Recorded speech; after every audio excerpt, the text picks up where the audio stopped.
नमस्कार, स्वागत है हमारे यूपी समाचार में। चलिए देखते हैं यूपी के फटाफट ताज़ा खबरों को। आप न्यूज़ को यूपी के किस क्षेत्र से देख रहे हैं, हमें कमेंट में अवश्य बताएं। साथ ही खबरों का अपडेट पाने के लिए हमारे चैनल को सब्सक्राइब जरूर करें, साथ ही बेल आइकन को प्रेस करें। तो चलिए बढ़ते हैं ताज़ा समाचार की। सीएम योगी की चेतावनी, गोली चलाई तो छाती पर मारेंगे गोली, दूसरे लोग की यात्रा करा देंगे।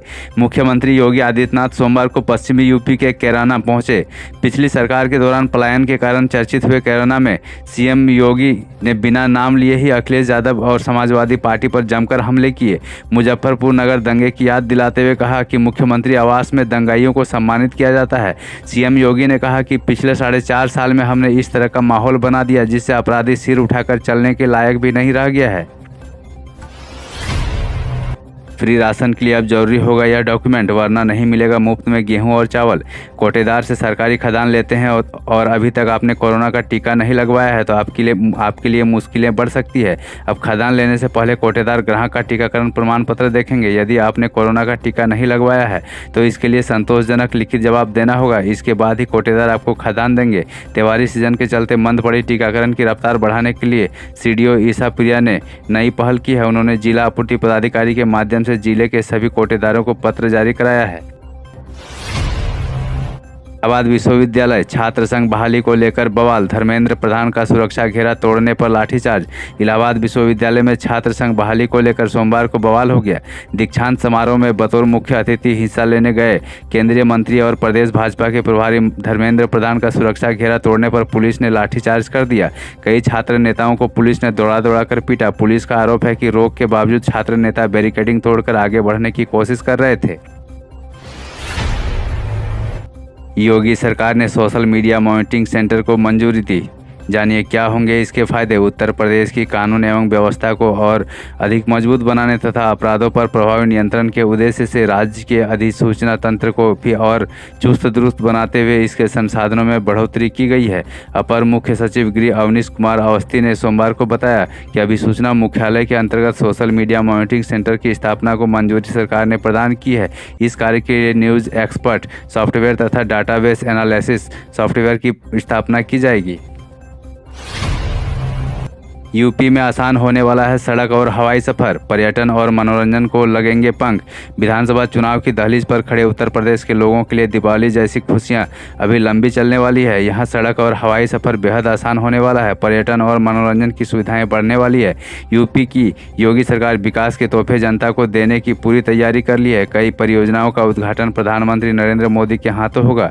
आधिकारिक सूत्रों ने सोमवार को कहा कि प्रदेश की जनता के लिए नवंबर ऐतिहासिक माह साबित होगा। जालौन, सेना की जगह निजी वाहन से पहुंचा जवान का शव, फूटा गुस्सा, एनएच किया जाम।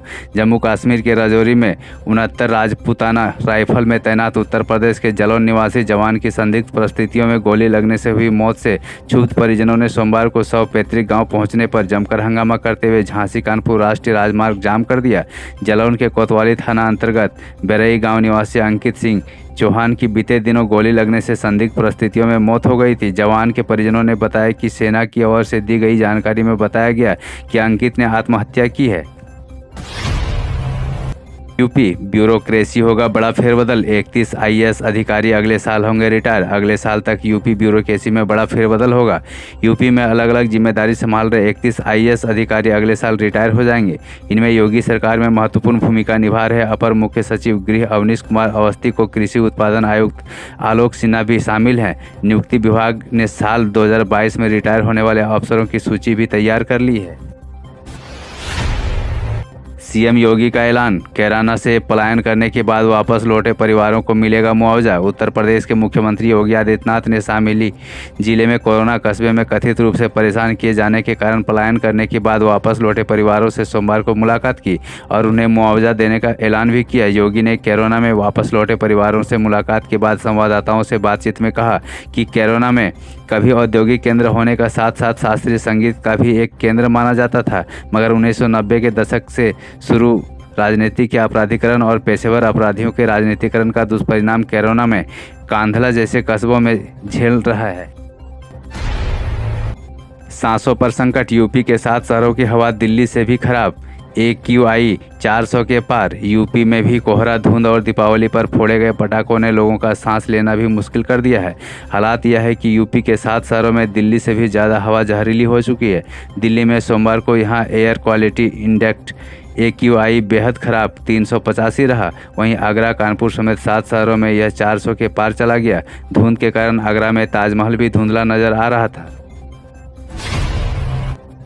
UGC ने इलाहाबाद विश्वविद्यालय में पंडित दीनदयाल उपाध्याय के नाम पर पीठ स्थापित की। शिक्षा मंत्री केंद्रीय शिक्षा मंत्री धर्मेंद्र प्रधान ने सोमवार को कहा कि विश्वविद्यालय अनुदान आयोग ने अंत्योदय की कल्पना करने वाले पंडित दीनदयाल उपाध्याय के नाम पर इलाहाबाद विश्वविद्यालय में एक पीठ नामित किया है। इलाहाबाद विश्वविद्यालय के दीक्षांत समारोह में उन्होंने कहा, आज जब प्रधानमंत्री को पता चला कि मैं इलाहाबाद विश्वविद्यालय के दीक्षांत समारोह में शामिल होने जा रहा हूँ, तो उन्होंने गुरुजनों का आशीर्वाद लेने, नौजवानों को शुभेच्छा देने और पंडित दीनदयाल उपाध्याय के नाम पर पीठ स्थापित करने की घोषणा की है।